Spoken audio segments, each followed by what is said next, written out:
Faculty of Social Sciences. He's also working in the administration, working in the area of international relations. His publications are on the post-Soviet area and the religious policy in that area. As I have been talking to our speakers, I would like to share that with you now. I think that the panelists will be defending the Catholic Church. They will try to justify its role in the context of the war.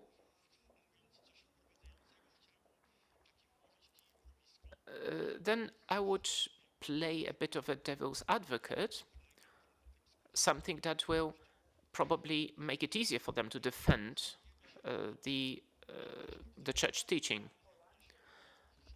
I also am exploring the war in Ukraine. Many people are asking, was the Catholic Church not compromised in this war? Is actually Pope favoring Russia and the Putin side? Those are the questions that are asked very frequently today. The Ukrainian administration said that the rhetoric of the Pope excludes him from any intermediary actions between Ukraine and Russia.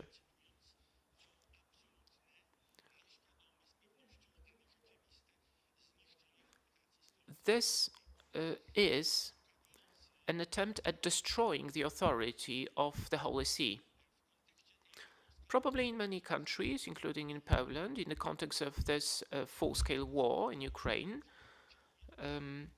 where we see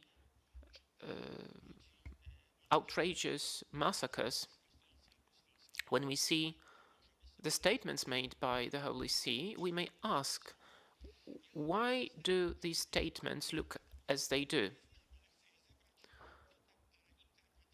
First, we will present some facts, and then we will try to interpret that.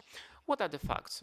Maybe we can be astonished, but actually Pope Francis has never repudiated the war or the Russian aggressor. Well, the war is evil, and that's all. According to Pope, it's not. We are not sure who Ukrainians fight against, who murders Ukrainian children.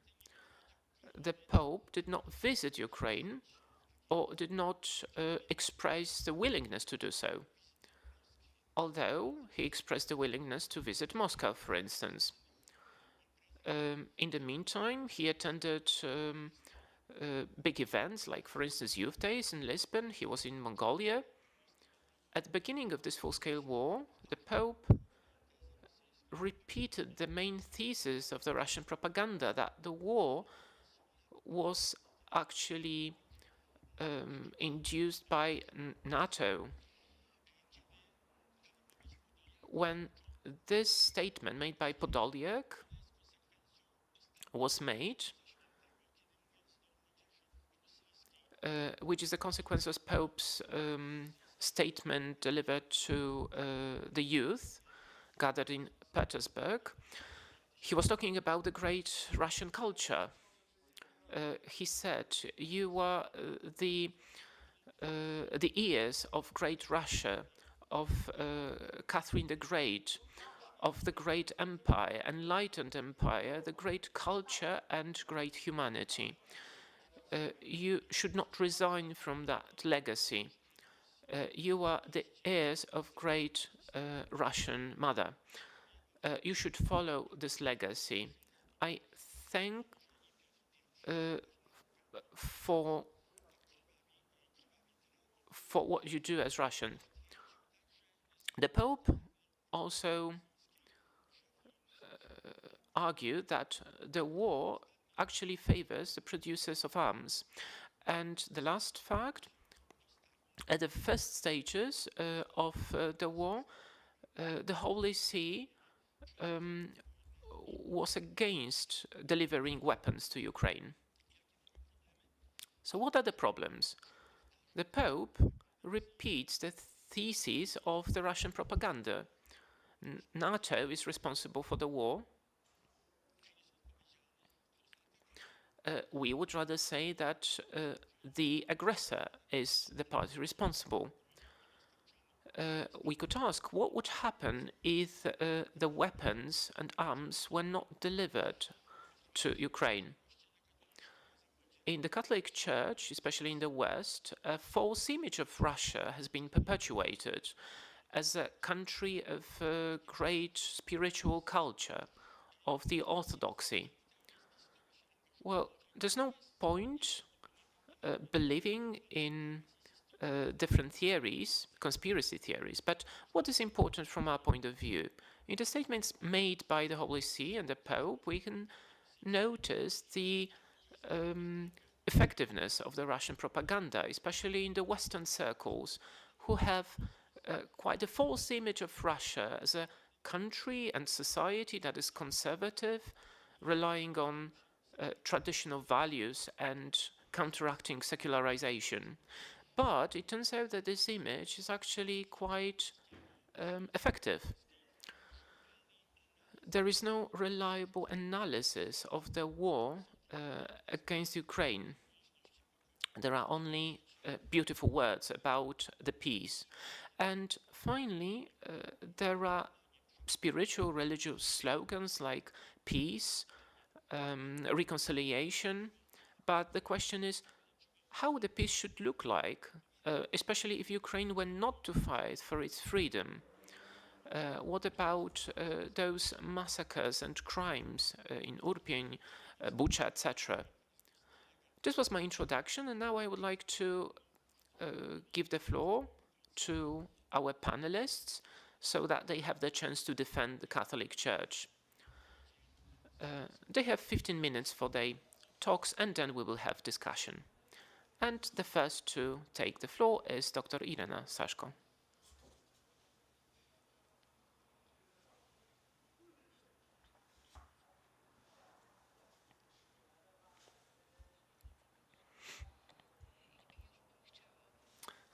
I would like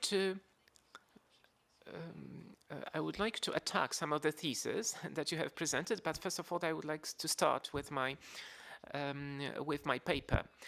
A few years ago, it would be impossible to think that the church as a field hospital that is referring to such an extent to the Ukrainian church nowadays would be actually used in this context. What the church needs today is the ability to heal the wounds. The church needs closeness. I can imagine the church as a field hospital after the battle. It doesn't make sense to ask the wounded person about their cholesterol level, maybe. First, what we should do is to actually heal the wounds. The country upon Dnieper River, which was attacked by Russian in the hybrid war, the Catholic but also Orthodox priests went to east to support the civilians and the community, to provide them with psychological aid. The Ukrainian state experiences great pain. Today, the nation is a big bloody wound. It has been estimated that depression, different psychological traumas are part of the reality of 25% of the Ukrainian population.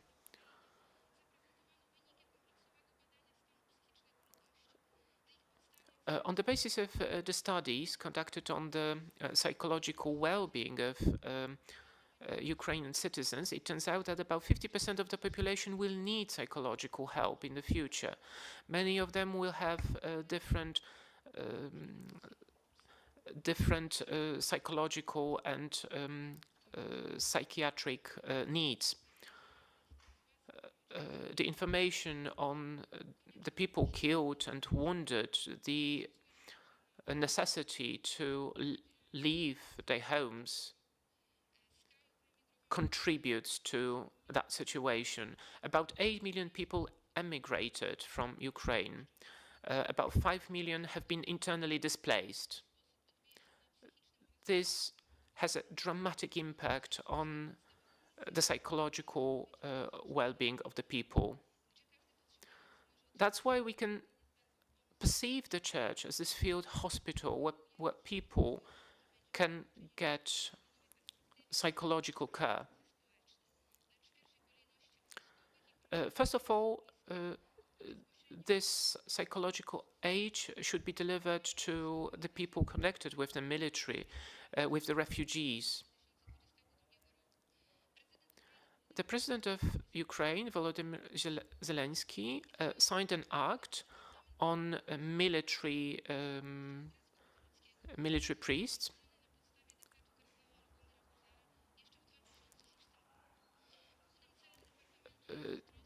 The main aim is to provide appropriate assistance to the priests in order to deliver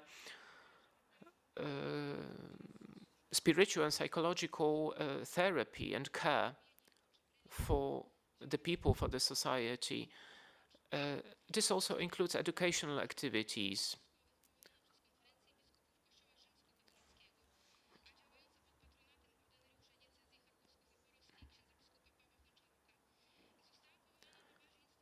A commission has been set up in Grudko in October 2022 that aims to fill the gaps in that area.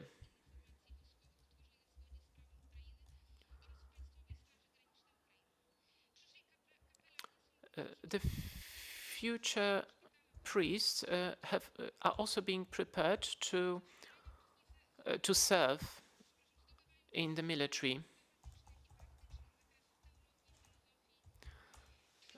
The chaplains are being prepared also tactically.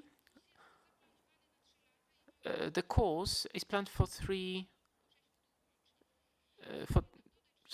years.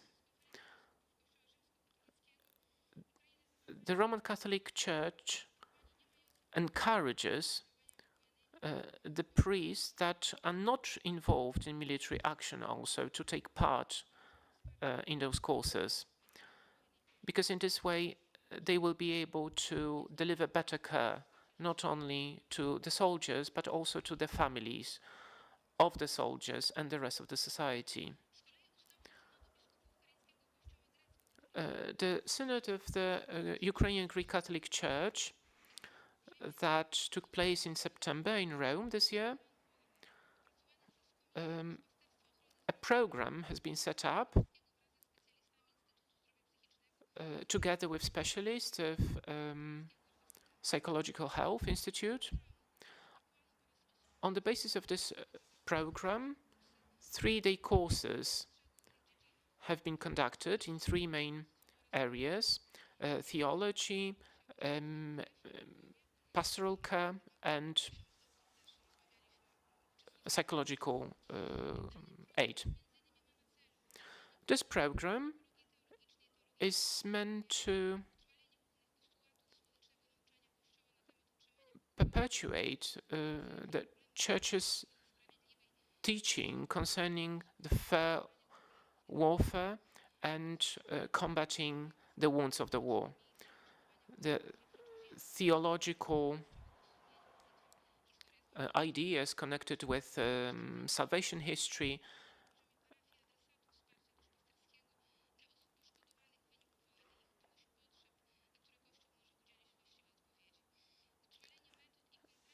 this also involves the spiritual talk with the people aimed at finding the spiritual problems of the people.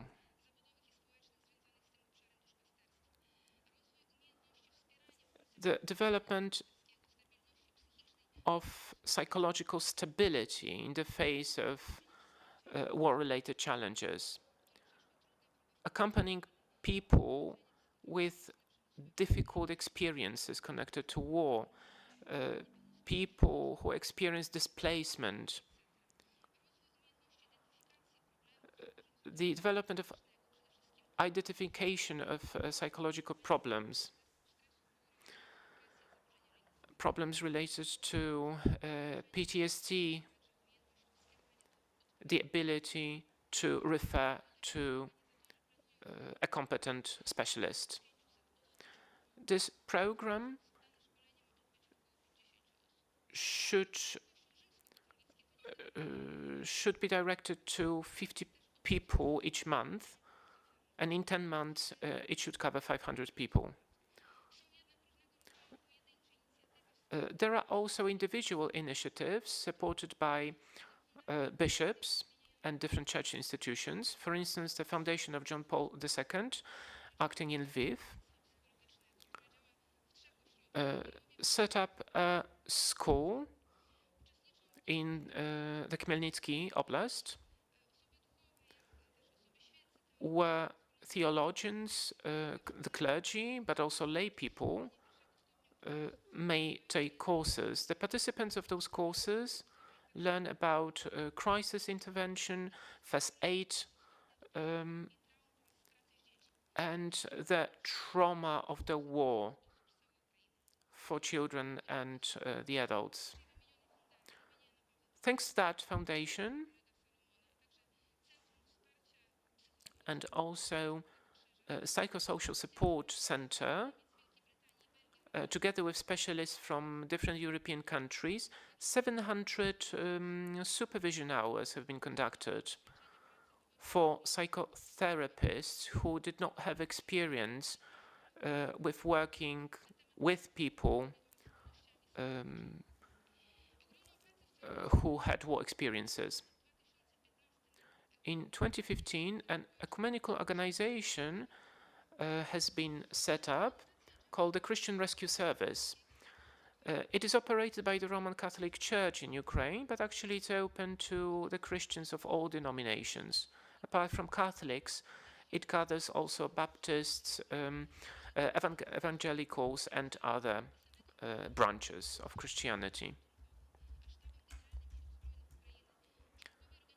The members of the organization and the chaplains belonging to the mission can be present at the very front and cooperate with the Ukrainian army. So their aim is to provide any practical and possible help.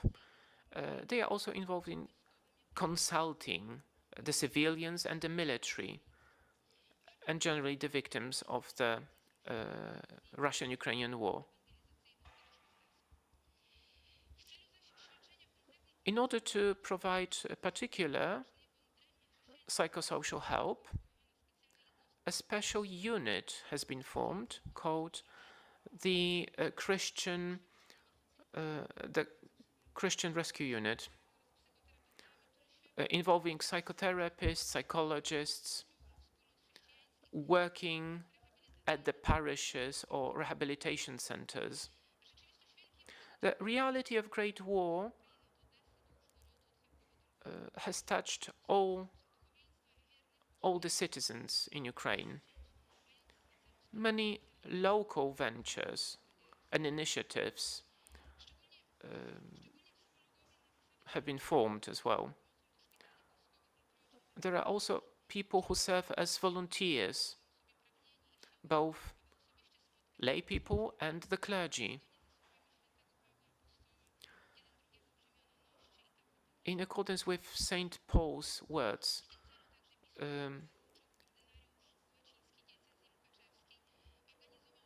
In Mukachev diocese, a special training has been organized concerning the prayer for people suffering from traumatic experiences.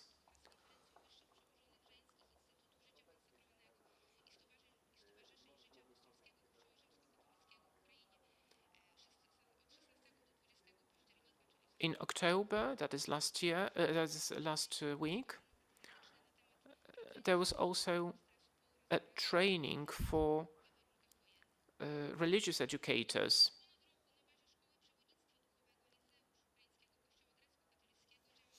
The Greek Catholic Church organizes also help in form of the Soul Harmony unit. Since 2014, a home for refugees have been set up for refugees from the Donbas region.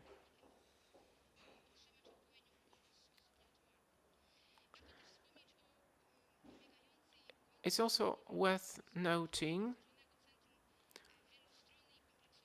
that the Center for Complex Rehabilitation for Military Men has been nearing its completion. It's impossible to enlist all the initiatives taken by different Christian denominations. A great help has been provided by Caritas Ukraine or the Center of Saint Martin, run by the Dominican Brothers.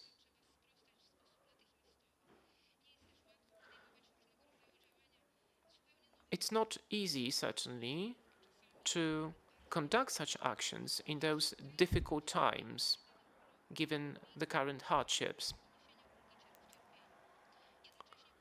At the same time, the church in Ukraine constantly asks, what does it mean for it to be a field hospital? Is it really a kind of inn that into which Jesus can bring the people needing help? Can it answer difficult existential questions about the sense of life, about death? Can it support people in love?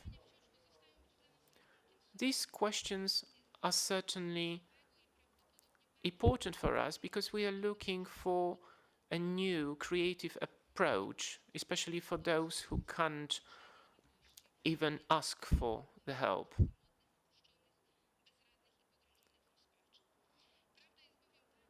The truth is that the victims of war in a dramatic situation need first and foremost Jesus. That's why the church cannot really show that the war is too much for it to handle. Otherwise, it could neglect the people in need. Being a field hospital for the church in Ukraine means to be compassionate, but it also means quick reactions are needed. Unfortunately, we are not always able to do that.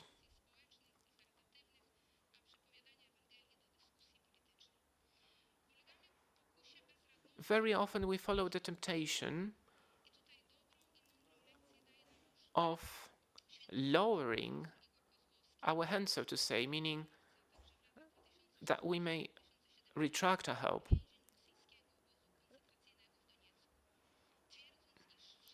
But one of the priests in Ukraine said that we all are debtors of love, of God's love. It's important that we should be also involved in building relationships with people.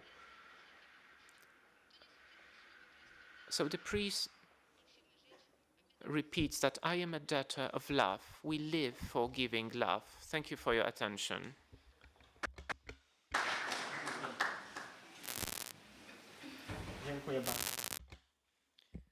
Thank you.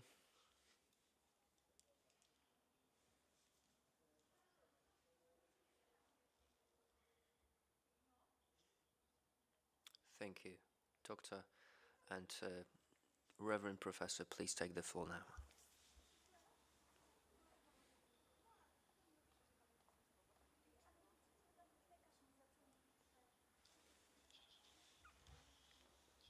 Father Dean, Father Professor, moderator of this panel, dear all, first of all, thank you for inviting me to take part in this conference on behalf of Ślewczuk Patriarch, the head of the Ukrainian Greek Catholic Church. I'd like to thank all the organizers and all of you taking up this very challenging endeavor, addressing this very difficult topic.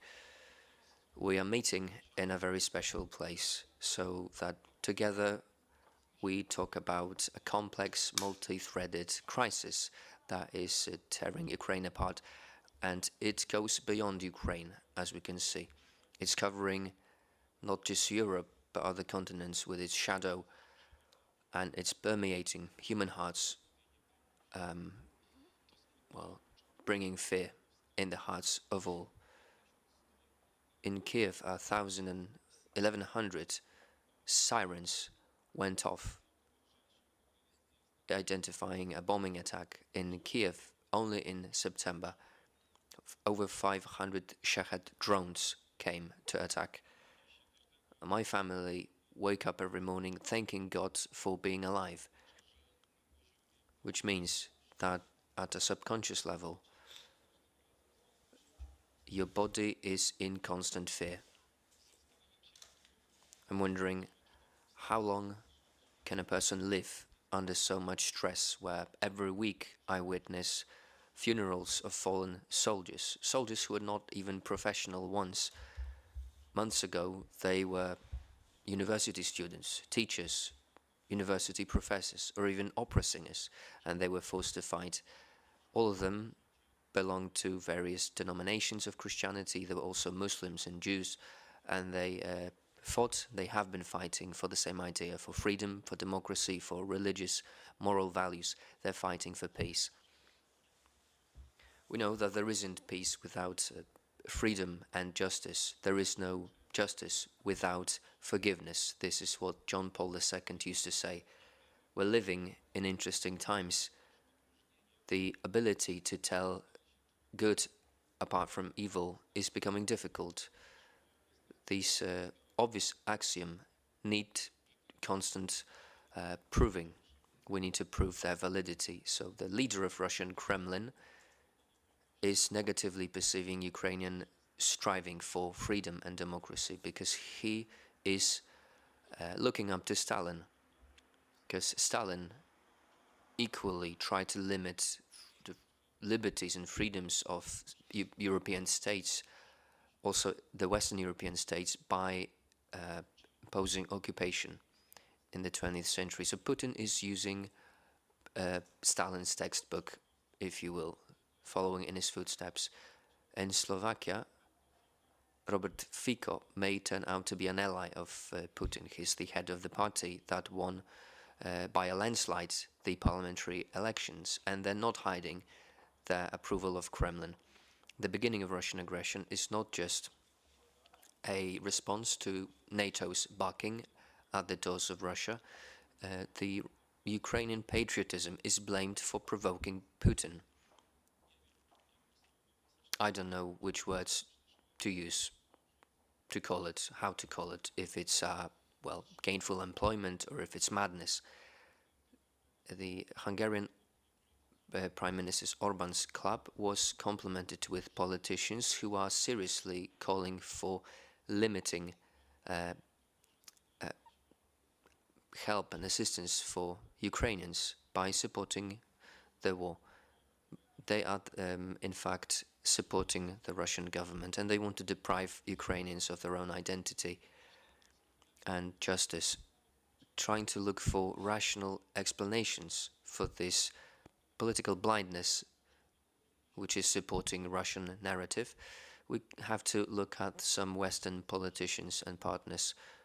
By them, Ukraine until 2020 did not have agency.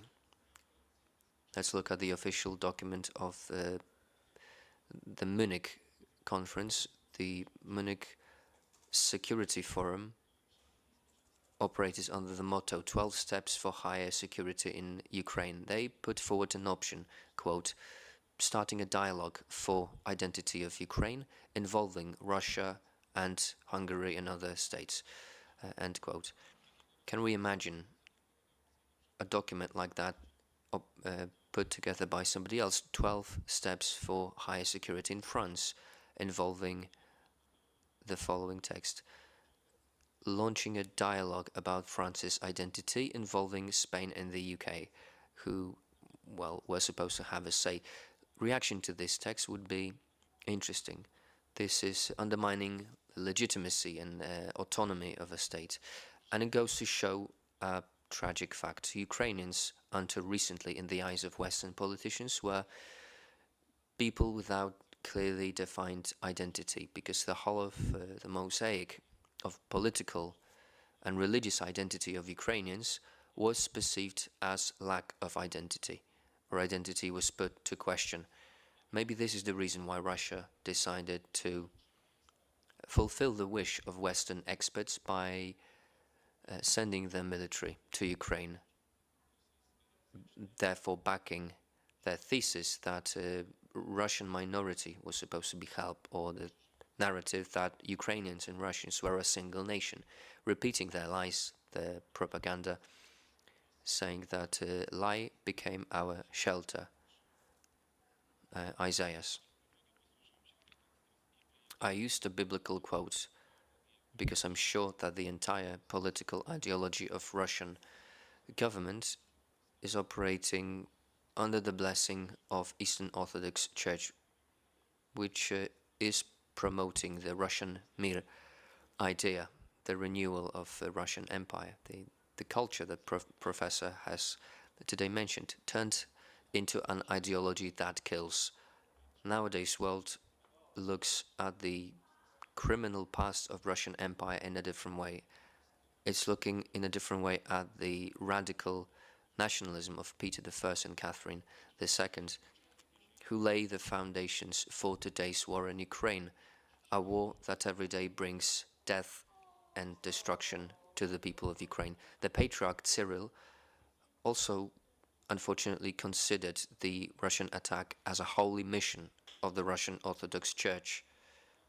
He believed it to be the protection of Russian Christianity against demonic forces of the West, which is in itself a provocation for international religious relationships. Months ago, Cyril declared that Russian nuclear bombs came to be thanks to God. He also, on the record, has been saying that the sacrifice of Christ is similar to the death of Russian soldiers. A similar opinion is visible in Russian Muslim minority. 20 million people, where the heads of Muslim religions are calling the war in Ukraine jihad. Quote, we representatives of Muslim minority in Russia want to declare our support for the Russian government and our full acceptance of its military doctrine. We are confirming that Russian military operation in Ukraine aimed at forcing Ukraine to peace is protecting Russia against a real threat of the use of biological and nuclear weapon by the West and NATO. On this basis, we declare that all Russian Muslims who have been killed with the name of Allah on their lips for Russian Confederation are martyrs, unquote. I'm sure this is a manipulation, manipulating the truth about the war, and values of Catholicism and Islam, which is also a challenge. Modern-day Russia is trying to position itself as the only beacon of traditional values in the world. And on the contrary, the religious leaders of the world voiced uniformly their support. Now I will defend Holy See. The Holy See is declaring its closeness to Ukraine, supporting its territorial integrity. And still it is taking part in humanitarian missions that are supposed to alleviate the suffering of the citizens of Ukraine.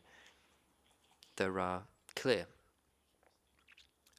statements by Roman Curia that clearly state what Vatican stance is. Kelleher talks about the rights Ukrainians have to defend themselves against the attacker. Parolin, quoting the teachings of Catholic Church about the just war, said that there was the right to military defense in the case of being attacked. So other countries, by sending arms, are helping Ukraine defend itself against Russian invasion. Cardinal Kurtkoch also was very harsh in criticizing the Russian Patriarch Cyril, calling his statements heresy, false doctrine, and saying that the Patriarch dared to legitimize brutal war in Ukraine for pseudo-religious reasons. It seems like the line of the Holy See is clear-cut. However, majority of Ukrainians are still expecting Pope Francis a clear and just evaluation of the war and calling the perpetrator by his name. Matteo Zuppi and the Sant'Egidio community faced criticism and disappointment because you cannot see results still, but I'm sure that his visits in Kiev, Moscow, Washington and China are a sign that the Holy See is looking for opportunities to put an end to this futile war and help to assist deported children, Ukrainian civilians kidnapped as a result of Russian aggression. In this context, let me remind you of two priests arrested by occupants in Berdansk almost a year ago. We're still looking for possible channels to find out what happened to them.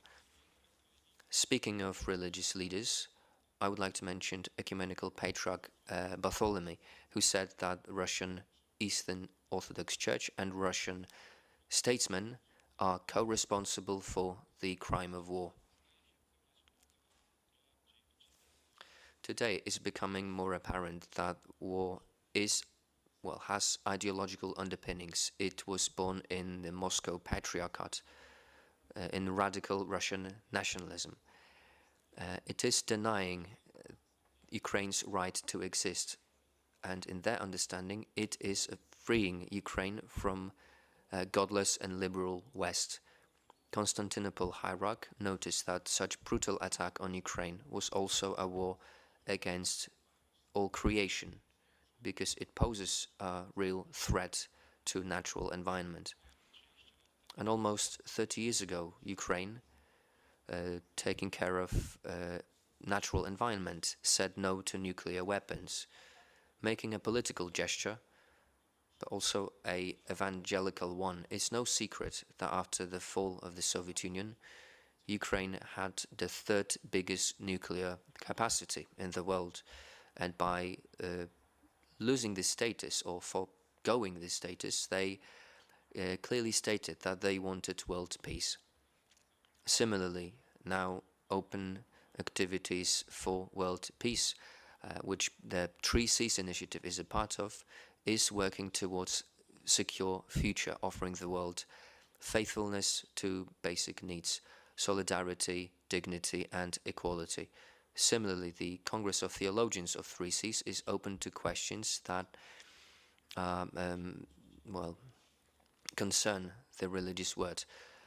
Do Christians have the right to defend themselves when attacked? The opponents point to the gospel. Christ was a pacifist. He didn't approve of violence, but his words have to be put in the broader context of ecclesiastical teachings. We have to state that there is no proof saying that Jesus denied Christians the right to defend themselves. When dealing with aggression of an attacker, you can agree not to defend your own person. But if children, women, the elderly are involved, it wouldn't be right to not use force against the attacker, because that brings about security. Saint John Paul II identified conditions allowing military intervention or military defense. Quote, when there is a risk that civilians fall victim to the attack of the perpetrator, and if political attempts to fight it don't work, it is justified or even necessary to take steps to neutralize the aggressor. Unfortunately, the aggressor, as we heard yesterday about Khmelnytsk and Kiev, is shelling peaceful Ukrainian cities and villages. Civilians die by the day, and Ukrainian Greek Catholic Church and any other, as any other would, is standing by its people, by its flock, healing its wounds, bringing solace, feeding the hungry, attempting to shelter those who need shelter in all corners of our motherland. We repeat today quite often that the fight Ukraine is leading is a fight of David against Goliath, a fight between good and evil. I don't know how long it will last, but I wanted to thank all of our friends for the statements and declarations that you will support Ukraine for as long as it's necessary. I believe we're one community that share values. We feel the solidarity of the Catholic Church, especially here in Poland. I wanted to thank the Dean of Theology Department, Przemysław Kantyka, for prayers and material support that ended up with those who needed, those who lost accommodation, roof over their heads. And it's a sign of great solidarity, which I appreciate. I'm very sad that Ukraine is paying the highest price fighting for its unity, for freedom. I'm sure that this is a fight for values. The world isn't separated. When one country suffers, others cannot stand idly by. Never again is becoming a moral imperative. Let me finish things off with the words of hope that I often close my statements. Quote, Ukraine is standing, Ukraine is fighting, Ukraine is praying. Thank you.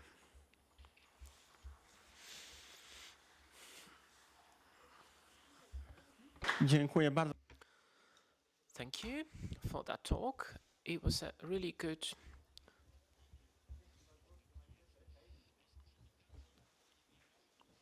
presentation. Certainly, some people say that Russia is a state of mind, and some people could think about it in this way.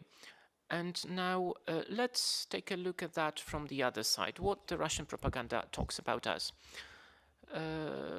Dear ladies and gentlemen, dear guests, my talk will be concentrated on how the Russian propaganda shows the axiological dimension of the Russian aggression in Ukraine. So my talk will be a bit different from from the previous speakers, because it shows, first and foremost, how Russia tries to justify its aggression, what kinds of arguments it uses to show that this conflict, that they are right in this conflict. First of all, let's take a look at the axiological dimension. Already in 2014, we can see that the Russian propaganda demonstrated the events in the events in Ukraine, that is the Revolution of Dignity, as a neo-Nazi kind of revolution. From the very moment of Crimean annexation, this threat of protecting Holy Russia and defense against the West was present in Russian media and in the statements made by Russian politicians. Maybe you can remember a scene, the very famous fakes video about a boy crucified by the Ukrainian soldiers. It was supposed to convince the people in eastern Ukraine that this is not just a political fight, but also a moral fight. That the Ukrainian fight is immoral and is subjected to Satanist ideology, and this is the idea or postulate that surfaced later. A similar threat can be found in 2015 in the Russian propaganda, where the Russian media showed a short clip when the representatives of Azov troops are involved in occultism. How the representatives of that regiment set fire on a man.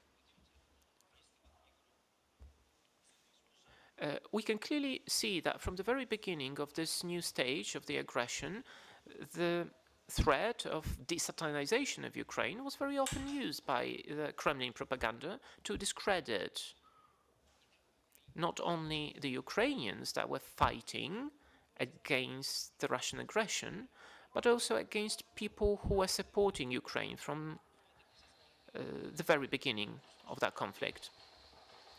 Especially this concerned the Azov regiment. They were showed as pagan cultists promoting lay ideology, and that ideology, in the opinion of many Russian specialists, promoted independent Ukraine. So this was equating with promoting Satanism. Of course, that attack was supposed to concern the Ukrainian politicians themselves, including Volodymyr Zelensky. Among others, one of the American journalists suggested that when Zelensky was a participant of a TV show, Dancing with the Stars, he was actually following the Satanist propaganda.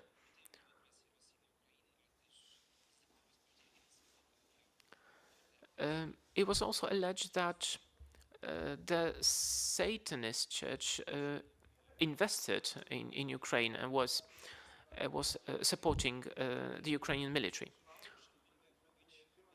A breakthrough moment was Putin's statement from 2022 when he annexed the Zaporozhye Oblast and also Kherson region.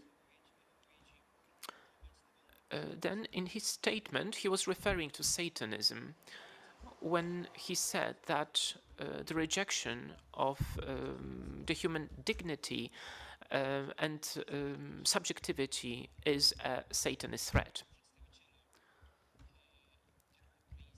Films were promoted where representatives of Ukrainian military were setting fire to Quran or other holy scriptures.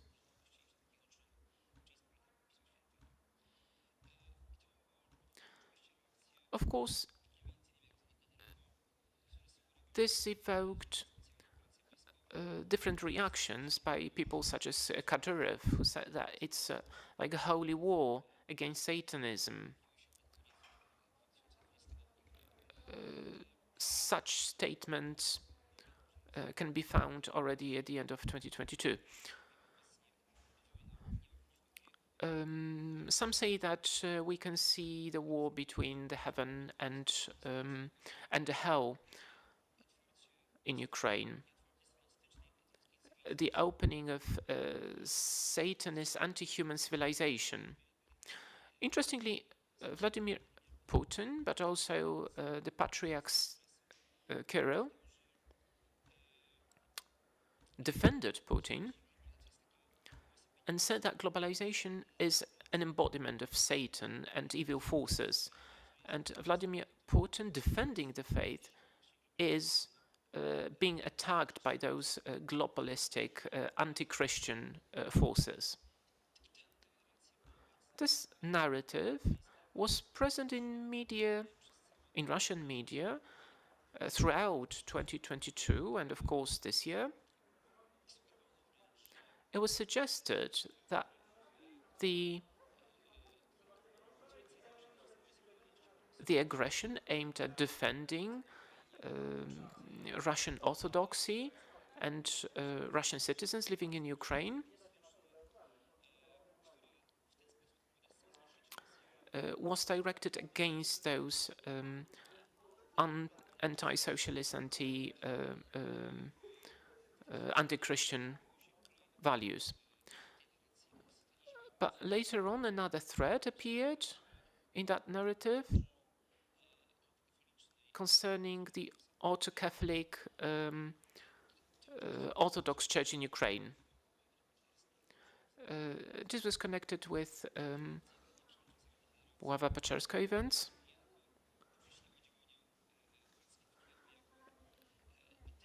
The authorities in Moscow presented the Ukrainian authorities as Satanists, those ruling in Kiev as fighting with the Russian Orthodox Church. It was alleged that they are atheists, that they demand that Christians leave Ława Paczerska,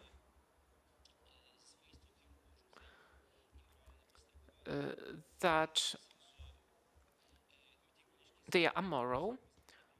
A writer suggested that the missiles with holy water should be sent to Ukraine, not only in order to fight Ukrainians themselves, but also the evil that is present there.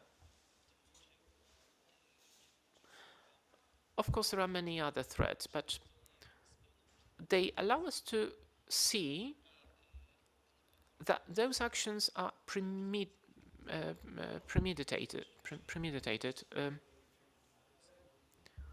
So, for instance, the portal called Medusa, just before the anniversary of baptism of Russia, of the Rus, show how it should be presented in the media, alleging that Satanists in Kiev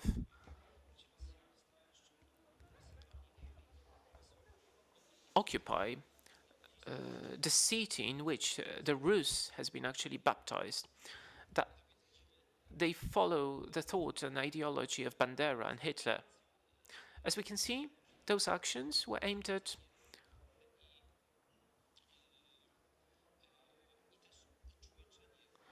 the dehumanization of the opponent and the mobilization of the Russian society, because the first stage of the full-scale aggression of Russia in Ukraine, we can recall the statements by Putin in which he promoted the narrative of the Nazis in Ukraine. But that narrative was not particularly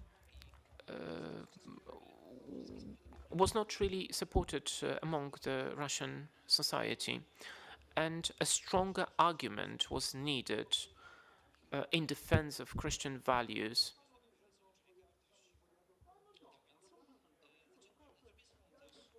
On the other hand, the narrative about Satanism in Ukraine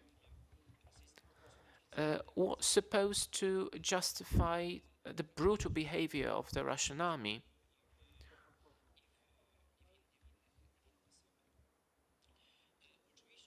Of course, this was an attempt at justifying the failures of the Russian army.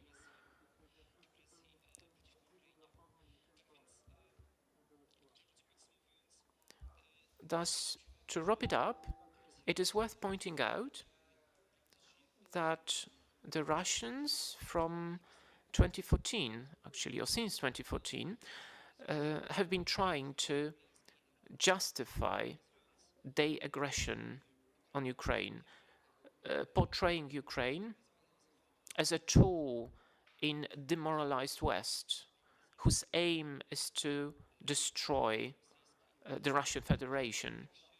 Also, in this context, the autocephalic Orthodox Church in Ukraine is portrayed in a curious way. It is portrayed as an entity that tries to destroy the unity of the Holy Rus. Thank you very much.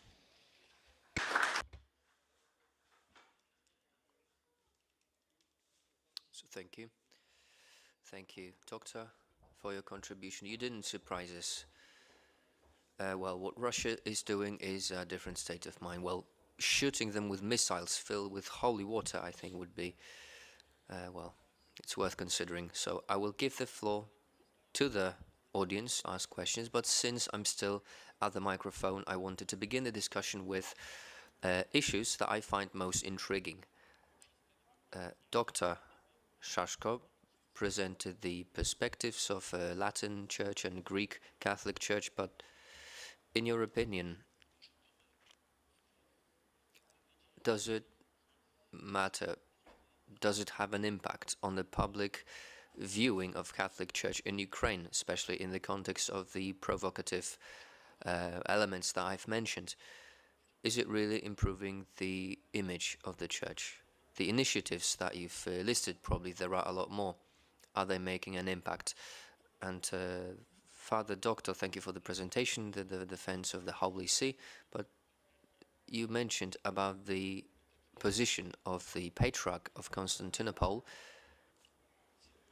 and Cyril is trying to weaken the Constantinople Patriarch in different ways. Is it enough? The position of the Holy See now, is it enough? Don't we need something more specific? And Dr. Szabaciuk, I have a question that's to do with what I do professionally, my area of expertise. The propaganda referring to values, talking of Satanism, evil, devil that needs to be dispelled from Ukraine. From your point of view, is it only a facade? Is it just a propaganda talk, something fake, as stories for propaganda's sake, or is there something more to it? Maybe this axiological layer is really motivating Russian policy and the war. I have my own opinion, but I want to hear your opinion. Dr. Shaban, please take the floor. Thank you, Reverend Dean. Church is beautiful and it is saint, and the initiatives and campaigns I've mentioned are not just for improving the image of church, they are there to help. That's what we want, helping, meeting needs, because there are more needs to be met. Father Doctor mentioned Podolak, who's an advisor for President Zelensky. He isn't a big authority figure, he was just expressing his private opinions. I had the privilege to talk with the Pope last year, actually, together with a group of nuns. We talked about what was happening in Ukraine, And he was deeply moved, and you could tell he was devastated. We gave him a cloth with a map of Ukraine with angels, and we had a beautiful conversation where the Pope said to me that he needed to stay discreet, he needed to be diplomatic, because Vatican was an active player in negotiations in Azovstal prisoners of war exchange, and then the head of Ukrainian intelligence confirmed the same thing, and he is not just a advisor of the president like Podolak is. This way of thinking by the Pope is shaped by his background, his Argentinian history really, and the conditions that shaped him as a spiritual leader. And it seems to me, maybe it's just my opinion, but I think he really wants the Russian thought to shape the way human is perceived, as Spiblik said. We know now that it's a myth, it's fiction, is one side of the coin. The second side of the coin, if I may say a few more words, I know from authentic sources when Ursula von der Leyen visited Irpień and Bucha, she lost consciousness, she actually passed out.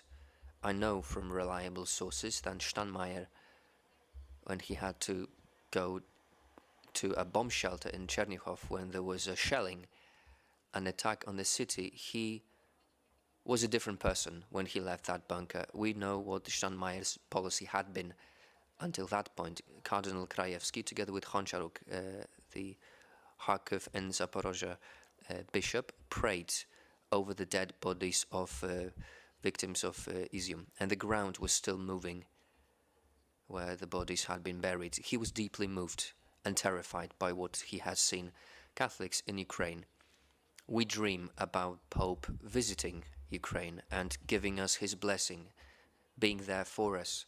And we waited for that until one point. But then Father Dean, as you said, the Pope said on the record that he wasn't able to come. He really wanted, but he, was ill. And then he went to Kazakhstan. That was the next thing. So we felt sorry for it. That's all I wanted to say. Thank you for your attention.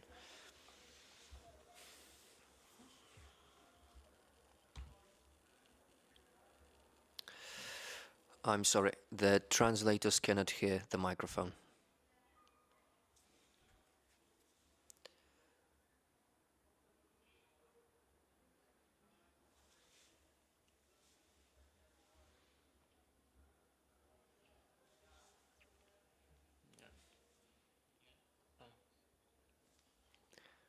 Now you can hear me. This mic works too. So I think I was trying to be very clear that the statements were very clear coming from the Holy See. But I said very mildly that Ukraine was waiting for a condemnation of the war by the Pope. As Father Professor said, the Pope still hasn't given a clear statement. From a practical perspective, a lot of very eminent bishops, not just of Catholic Church but also other denominations, have visited Kiev in the past year. And all delegations coming, also delegations from Poland, the primate and the head of the commission of the Episcopacy Conference also came to Ukraine, and all of the groups visiting Ukraine met us, and we asked them, in terms of the Russian ideology, the Ruski Mir idea, we asked them, if possible, to address it, and Canterbury bishop from England especially agreed to that. We wanted them to research this idea from a theological perspective, if it is in theology. We, as Ukrainians, as Ukrainian Greek Catholic Church, maybe we are perceiving it in the wrong way, the idea of Ruski Mir, because we're suffering, but maybe scholars, theologians at universities can take a look at it and research the idea of Ruski Mir. So why do we want it?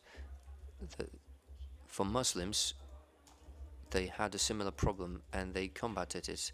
They started studying the idea as a phenomenon, and they noticed that this idea had little to do with Islam. This is why Christianity and other religions can study the idea of Ruski Mir, Russian order, and see if it has any connection with Christianity, or if it doesn't. I think it doesn't. We received some feedback already and we're waiting for more, and later we can bring it to light and show the rest of the world that Ruski Mir is not just it's not just our opinion that it's an evil thing, but the entire academia in the world thinks that Ruski Mir is evil. Before I ask Doctor to take the floor, I want to address what Father Doctor has just said. I see Professor Leśniewski, an expert in Eastern Orthodox Church. We can agree that there are also articles coming from the Eastern Orthodox Church that Ruski Mir is a heresy, phyletic heresy. Semi-Eastern Orthodox theologians, not Russian ones, confirm it. Very briefly, I think that the narrative around Ukraine being swarmed by aliens, alien persons or Satanists who are putting forward nihilism and values foreign to Christianity and foreign to the local area of Ukraine. This is an attempt at bringing discord in Ukrainian nation. In the text of Vladimir Putin himself, we can read that Ukrainians and Russians are a single nation. But at the same time, Putin needed to justify sending troops, military, to Ukraine, attacking Ukrainian civilians. And this is where the narrative about neo-Nazis came to play. When it didn't work out the way Putin wanted, the axiological aspect of it was strengthened, and the army and the military of Ukraine were portrayed as anti-Christian, radically anti-Christian, striving to destroy not just Russia but also Eastern Orthodox Church as a whole. Thank you. I'm broadening discussion. I'd like the audience to ask some questions, then we will answer them. Father Dean.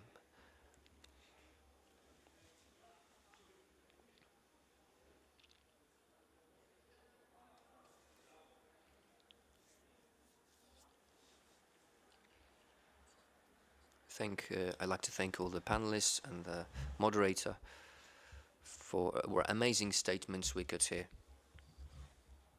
The theme of this panel is Catholic Church towards the war in Ukraine. Before the war, Ukrainian Catholic Church of the Latin tradition and the Eastern tradition coexisted with Eastern Orthodox Church denominations and a lot of Protestant denominations. I wanted to ask, in the context of the future, the war will soon end. At one point it will, maybe even quicker than we think. If it's not fake news, Vladimir Putin is said to have undergone a heart attack.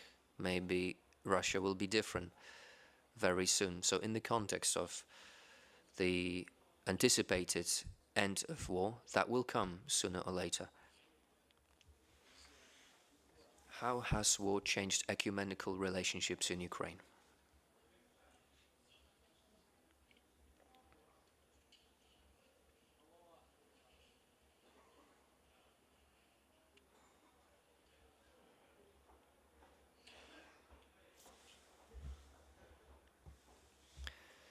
Thank you for beautiful statements from all of the panelists. My question concerns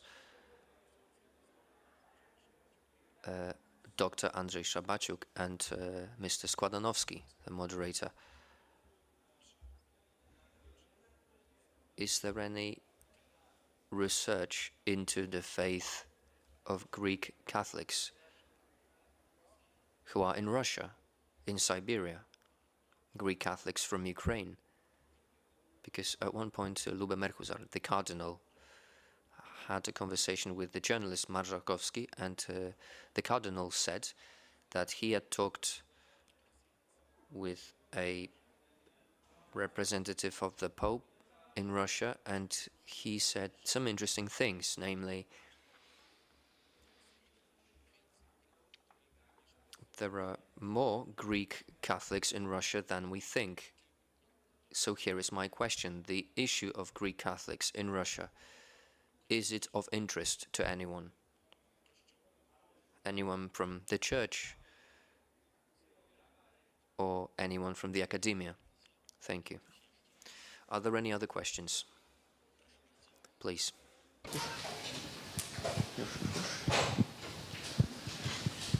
Thank you very much. I will speak in English because I cannot in Polish. My name is Adrian Podaru. I come from Cluj-Napoca, from Babes-Bolyai University. I'm an Orthodox priest. And from the very beginning, I would declare that I'm against the Russian war. The question I would like to address to Dr. Andrzej Szabaciuk is that, is there any official response from the Church, or from the Roman Catholic Church, from the West countries? Is there any official response to this ideological, religious justification of the Russian war or not? Because we have, particular individuals who write an essay or something like that, but is there any official response? That would help, in my opinion. Thank you very much. Thank you, Father.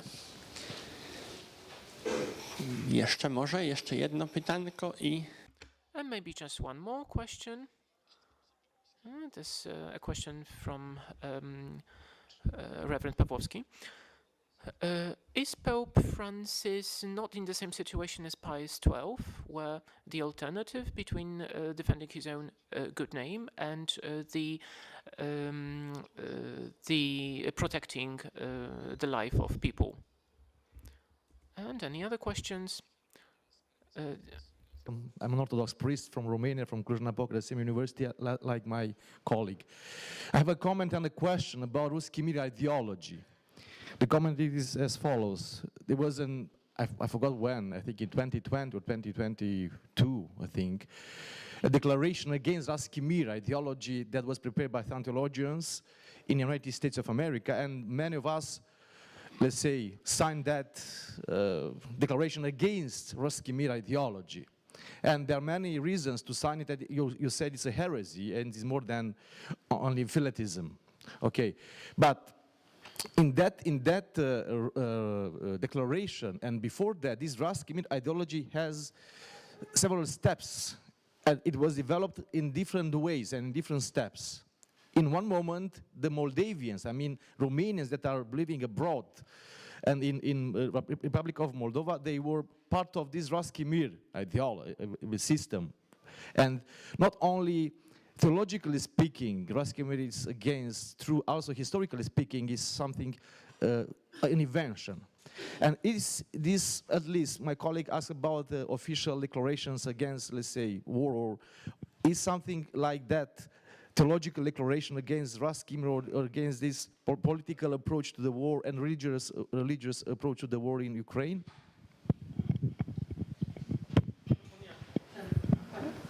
Może ja odpowiem na pytanie księdza. Maybe I should start with answering the questions by Professor Dean and also Father Kantyka. Probably in the future we'll be telling that Francis is not the Pope, Putin's Pope. When talking to a vicary in Moscow with a Jesuit, Father Lipko, he told me that the situation of Catholics in Russia looks in this way, that they are divided into those who are silent because they fear for their own safety, but they know the truth. And the second part are the so-called Z Catholics. Those are those who support war. But all those people are Catholics. Even in Prague, during a synod sessions, the opposition was very humble, and their statements were quite diplomatic. Later on, Father Lipko told me that even going abroad, they actually fear for their own safety. So that is why Pope Francis tries to protect the Catholics in Russia. I think this is not really a secret. There was even a priest, well, actually many of them, but especially one of them, wrote publicly on Facebook, wrote that he supports the war in Ukraine, but he was dismissed by Bishop Werth. And is not longer a prefect in the seminary, but I'm not sure about his further fate. If it comes to the ecumenic relations, as far as I know, there was never a unity and unanimity in the religious congregations in Ukraine. But nowadays we see the greatest unity for more than 30 years. I've been teaching some chaplains, both Protestant and Catholic priests. I was teaching them Polish because they were supposed to go to Poland. I think that the greatest example of ecumenical movement is when the Catholic bishop, a priest, goes together with evangelical pastor and are going together with aid to the most dangerous zones in Ukraine. I want to refer to this Z Catholicism. Of course, we know what the letter Z means, because this was used as a marking or label on the Russian tanks. But my personal comment is that the role of popes, the role of Pope is to not to defend the Catholics in Russia, but actually to provide church teaching. Well, we don't know what is happening in the heart of each individual. The Pope has a general overview, probably. The Council of Churches and Religious Denominations is a structure that works pretty well in Ukraine, and it covers about 90% of all believers in Ukraine, but they all unanimously are against the aggression. One of the speakers, a mufti, actually, resigned from his position and entered the military. So now he's fighting. This feeling and sentiment of one's own nationality, of one's own state, irrespective of your religion, is very strong in Ukraine now. This war united all religious organizations.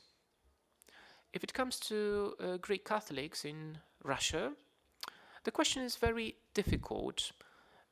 I think it's more a juridic question. A similar problem can be observed in Crimea. There is a parish, a Greek Catholic parish there.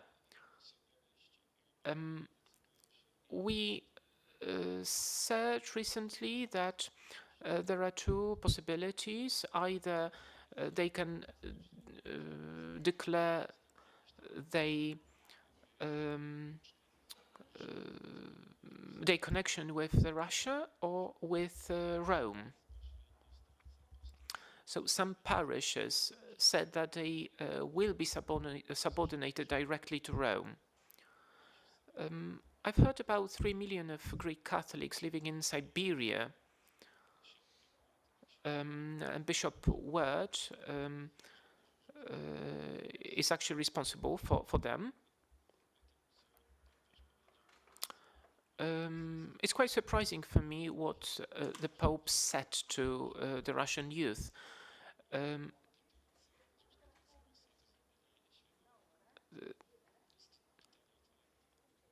I think this was done on purpose, but the question is why.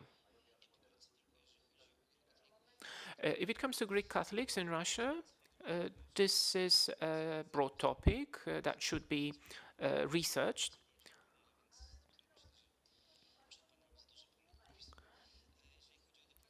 If it comes to the declaration in the context of propaganda fake news in Russian media, the church should not follow the suit, and it shouldn't polemicize with them. It's not its role. But if it comes to the Patriarch Kirill reactions, and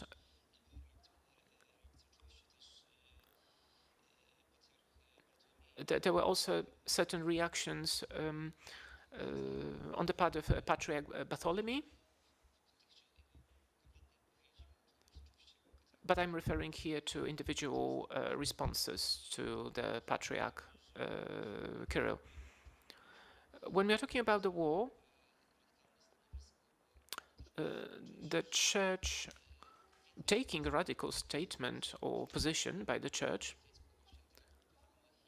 knowing what happens to Greek Catholics in Russia or on the occupied territories, is very risky, because it may have dramatic effects or aftermath. I remember that once in the Lublin newspaper, I've seen a reaction by Bishop Jachewski concerning the manifestation of the part of the church. He commented that what is important always is actually not the words, but the actions, the particular deeds, because they bring concrete, real results, which is more important for Ukrainians, for instance, nowadays. This is more important than big words. There are still a few minutes for discussion. If you have any, or you would like to comment on something, we are waiting for them.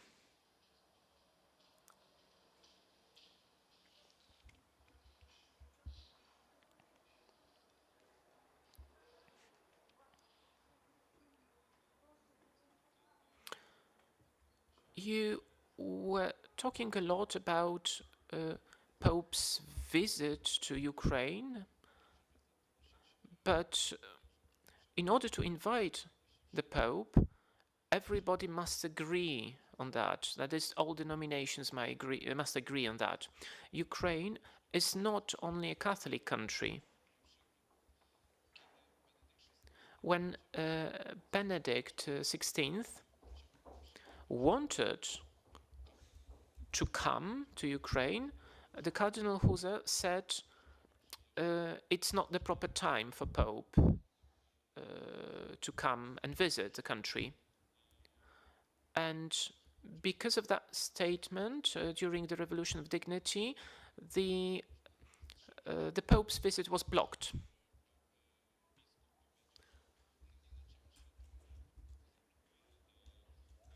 So, as I've said, some bishops may actually block the Pope's visit.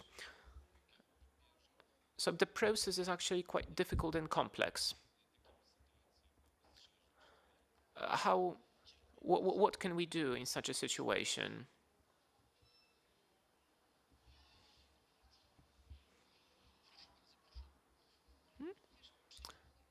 And now, directly, an answer. When Patriarch Bartholomew visited Ukraine, no one was asking what Catholics think about it. And probably Reverend Igor will talk more about the Revolution of Dignity and the expected visit of the Pope. So when the Pope is going to a particular country, he's doing that for the believers, not for... but of course, sometimes he appears as a leader of the Vatican state. but usually he's actually visiting the faithful. So again, this is the Russian propaganda telling that they were not asked about such a possibility.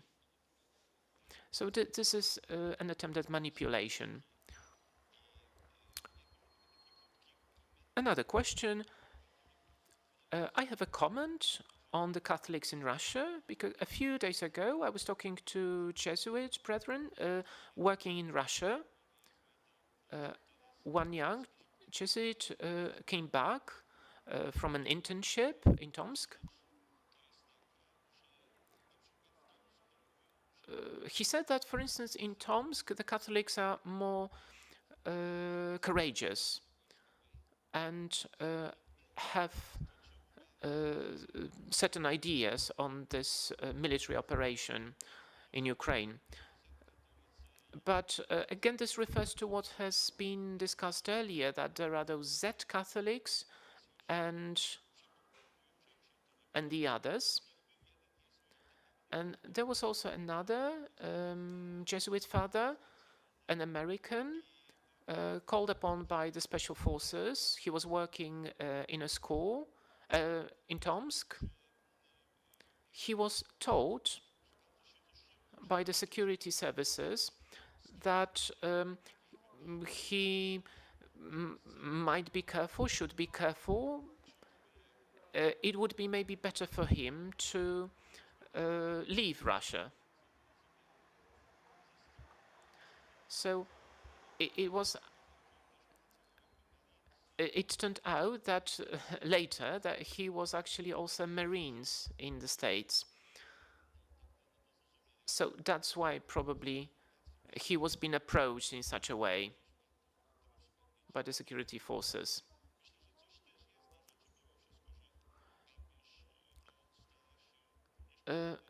Indeed, the Pope tries to remember about the Catholics that are living in Russia, and they also experience different hardships.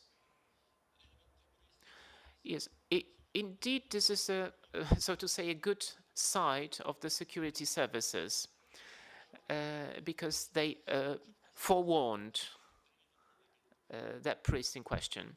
Are there any other questions, maybe? If there are none, then maybe we shall wrap up this panel. To sum up, I would like to say that one of the most important tasks of the Greek Catholic Church in Ukraine is to be together with the nation. It's an important argument. It has been a very important argument for a long time. Once we formulated the motto that the church should be together with people, it referred more for the pastoral care in emigration. But then no one really imagined what the future meaning of that would be for Ukraine. Staying at home, it seemed quite easy, but being together with people during the time of the military aggression and occupation is really difficult. Because you have to surrender yourself to God's grace and mercy. We have also formed a special foundation, Mudra Sprawa, which means like, which can be translated as wise deed, that is actively engaged in providing aid for people,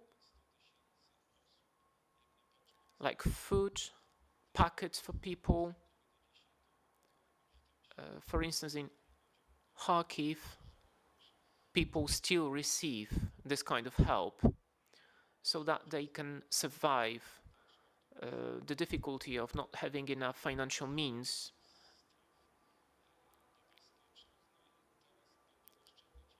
Now we are also waiting for providing psychological support a kind of re-socialization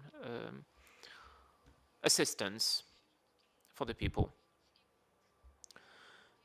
As Reverend Igor said, I also hope for the church in Ukraine to be successful in their activity, because they need to do much more than they did before. I also want for new forms of pastoral care to appear and emerge. Also, I hope that there will be new ideas at educating priests in how they can help the citizens and the soldiers. This requires high qualifications, but unfortunately, providing this kind of help is very difficult because it is done usually intuitively. I also hope that it will be discussed at the councils. Thank you. And my short reflection, after 18 months of the war, we can say that the majority of the society is already tired of war. We are not so emotional about the events of the war now, but still many people need humanitarian aid.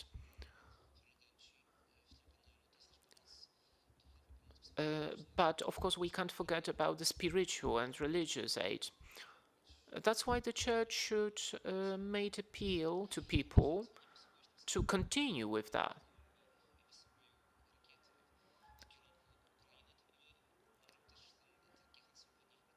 We can also use this motto of the Brethren Nation and aid the Ukrainian citizens. Thank you.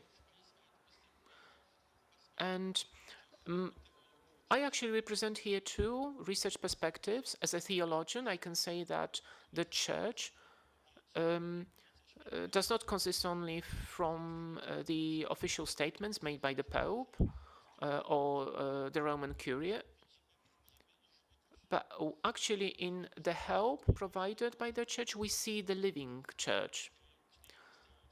From the theological perspective, I could say so, but as a representative of social sciences, I must add, unfortunately, that the image and the official statements are also very important from the international perspective. We need to show what has been done for the victims of the war, but the church should not be indifferent about what is being talked about it as the institution. That's why I think we should be pleased with the fact that the faith inspires many people, both in Ukraine but also externally, to help the victims of war. But on the other hand, we need a kind of pressure, using an unofficial language, to call a spade a spade. Thank you very much for the talks in this panel. And now we have a short coffee break. And yeah, there should be a short announcement by the Dean. Thank you very much for chairing this session.